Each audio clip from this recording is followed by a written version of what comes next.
बहू का बूढ़ी अम्मा पर अत्याचार। दिल दहला देने वाली कहानी। गांव के छोटे से घर में रहने वाली अम्मा सुमित्रा देवी 75 साल की हो चुकी थी।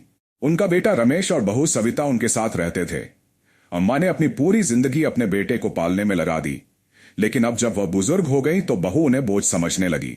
एक दिन अम्मा ने बहू से कहा, बेटी पेट में बहुत दर्द हो रहा है, जरा दवा ला देती। बहू गुस्से से बोली, दिन भर बस नखरे, मरने का टाइम आ गया फिर भी चैन नहीं।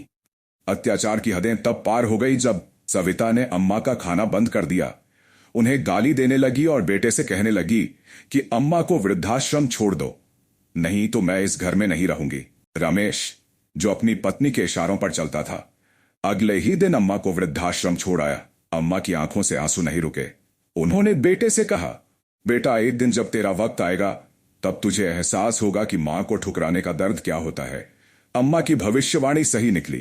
कुछ सालों बाद जब रमेश बूढ़ा हुआ तब उसी की बहू ने उसे घर से निकाल दिया। अब वह भी दर दर की ठोकरें खा रहा था। सीख, जो जैसा करेगा वैसा ही भोगेगा।